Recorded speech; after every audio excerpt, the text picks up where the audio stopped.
9월 8일 월요일. 과학과 신앙. 대부분의 사람들은 과학과 신앙은 양립할 수 없다고 생각합니다. 실제로 미국에서도 하나님을 믿는다고 응답한 과학자들의 숫자가 매우 적고 해마다 급격하게 줄어들고 있습니다. 그러나 역사적으로 위대한 과학자는 위대한 신앙인인 경우가 많습니다. 유엔이 조사한 통계에 따르면 지난 3세기 동안 세계에 발견을 한 300명의 과학자 중에서 무신론자는 20명밖에 없었습니다. 노벨화학상 후보에 5번이나 올랐던 헨리 셰페 교수는 이렇게 말했습니다. 과학자일수록 기독교인이 될 수밖에 없다고 생각합니다. 정교하게 움직이고 있는 우주를 알면 알수록 하나님의 존재를 인정하게 되기 때문입니다. 천문학자 요하네스 케플러는 시편 19편의 말씀을 신조로 삼았고, 갈릴레오는 우주는 하나님이 수학으로 쓰신 제2의 성경이라고 말했습니다. 그들은 과학을 깊이 탐구할수록 인간 이성을 초월한 질서와 목적을 깨달았고, 그것이 곧 신앙으로 이어졌던 것입니다.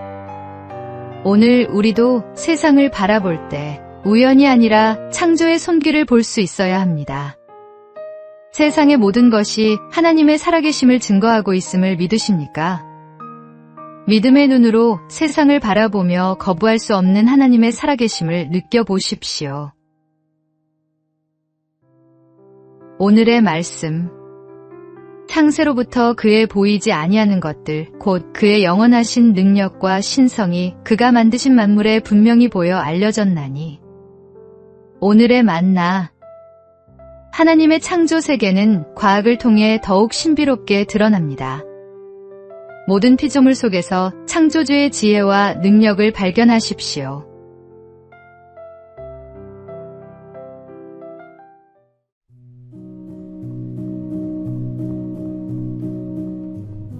(9월 9일) 화요일.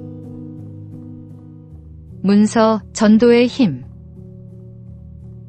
하나님은 세상을 창조하신 유일한 하나님이시며 성경은 유일한 진리입니다. 그러나 세상이 변하면서 하나님을 예배하는 형식과 전도 방식은 계속해서 달라지고 있습니다. 이런 흐름을 따라 어느새 전도의 기본이었던 문서 전도도 이제는 무용지물인 것처럼 여겨지고 있습니다.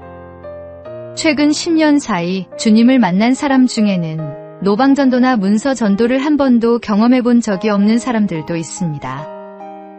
이런 상황이지만 그럼에도 불구하고 여전히 문서 선교가 가장 효과적인 전도 방법 중 하나라고 믿습니다. 전도지는 성경을 본 적 없는 사람에게도 단 한 장으로 복음의 핵심 메시지를 정확하고 간결하게 전달할 수 있으며 언제나 어디서나 누구에게나 부담 없이 나눌 수 있습니다. 또한 해외에서는 언어의 장벽을 넘어서 복음을 전할 수 있는 더없이 좋은 매개체가 되기도 합니다.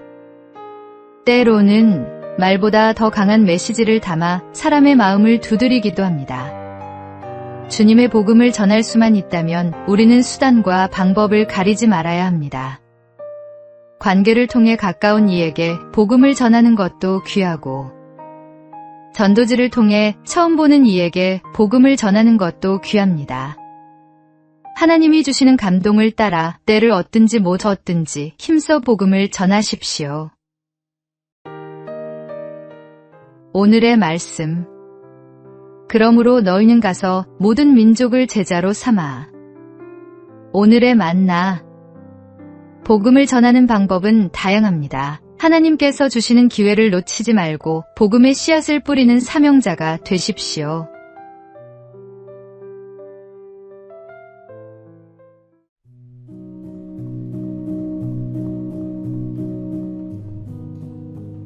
(9월 10일) 수요일. 희생으로 이룬 화합. 도시샤 대학교는 기독교 정신으로 세워진 일본의 명문대학입니다. 처음 학교가 세워질 당시 여러 가지 문제들이 일어났고, 그 문제가 갈등의 원인이 되어 직원들과 학생들이 파벌을 이뤄 다투었습니다. 하루는 총장인 니즈마 조가 대학의 모든 사람을 불러 모아 엄포를 놓았습니다. 이렇게 분열되어서는 결코 명문대가 될 수 없습니다. 이번 사태의 주모자를 아주 엄벌에 처하겠습니다. 말을 마친 니지마 총장은 교정에서 꺾어온 굵은 벚꽃 나뭇가지를 들고 앞으로 나왔습니다. 모든 책임은 총장인 제게 있습니다. 제가 부족해 여러분을 하나로 만들지 못했습니다. 그리고 그는 피가 철철 날 때까지 자신의 종아리를 후려쳤습니다. 그 모습은 단순한 자책이 아니라 공동체를 위한 진정한 회개의 표현이었습니다.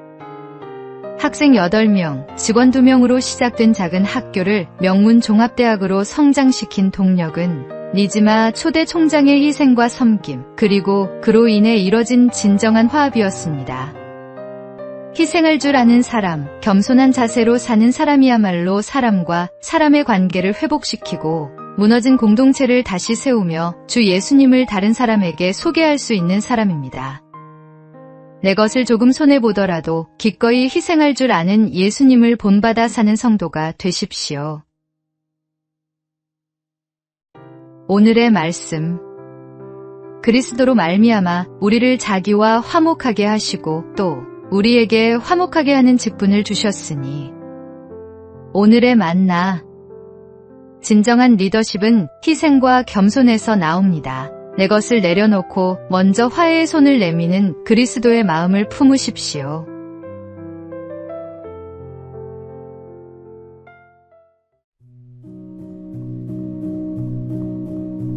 (9월 11일) 목요일.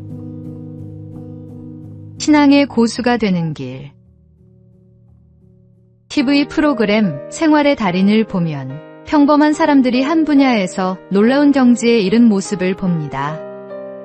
그들에게는 공통점이 있습니다. 무한 반복의 노력, 강한 도전의식, 그리고 실수와 시행착오 속에서도 겸손히 배우려는 자세입니다. 이를 통해 우리는 스스로에게 질문하게 됩니다. 나는 신앙의 고수인가? 아니면 아직 하수인가? 신앙의 고수란 단순히 교회 생활을 열심히 하는 것이 아닙니다. 내적으로는 성령으로 충만하고 외적으로는 그리스도의 향기가 물씬 풍기는 삶을 사는 것입니다.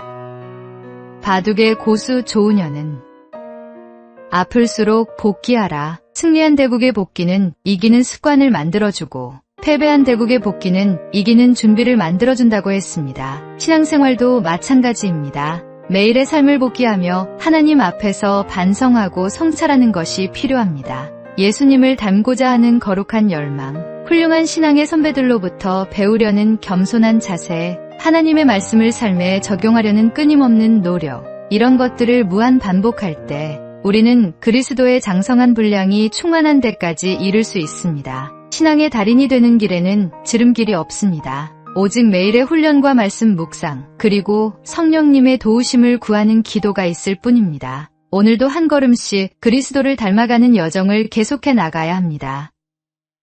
오늘의 말씀. 우리가 다 하나님의 아들을 믿는 것과 아는 일에 하나가 되어 온전한 사람을 이루어 그리스도의 장성한 분량이 충만한 데까지 이르리니.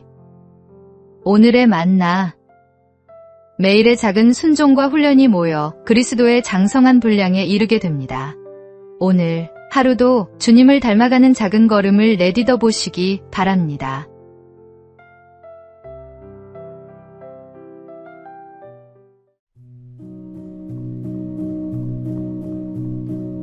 (9월 12일) 금요일. 나이 듦의 은혜.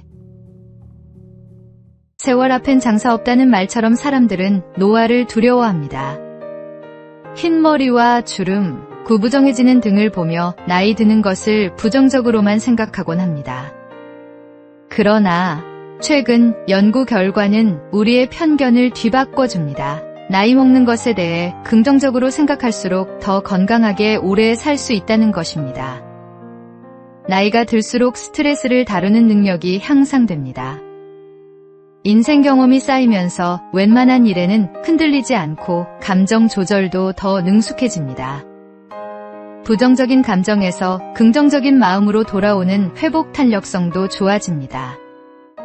특정 기억력은 줄어들 수 있지만 인생의 지혜와 지식, 상황 대응 능력 같은 결정 지능은 오히려 자라납니다. 성경은 늙은 자에게는 지혜가 있고 장수하는 자에게는 명철이 있다고 말씀합니다. 나이가 들면서 생기는 가장 큰 변화는 진정 중요한 것에 집중하게 된다는 점입니다. 시간의 소중함을 깨달으면서 가치 있는 일에 더 투자하게 됩니다. 하나님께서는 우리에게 세월을 허락하셔서 영적으로 성숙해 가게 하십니다.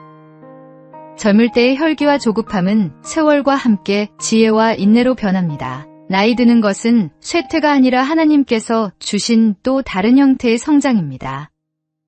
그러니 막연히 노화를 걱정하기보다는 어떻게 하면 하나님 안에서 잘 나이 들어갈 수 있을지 생각해 봅시다. 오늘의 말씀. 늙은 자에게는 지혜가 있고 장수하는 자에게는 명철이 있느니라. 오늘의 만나. 세월은 우리를 늙게 하는 것이 아니라 지혜롭게 만드는 하나님의 선물입니다. 오늘도 한 살 더 나이 든 것을 감사하며 성숙해져가는 내 모습을 발견해 보시기 바랍니다.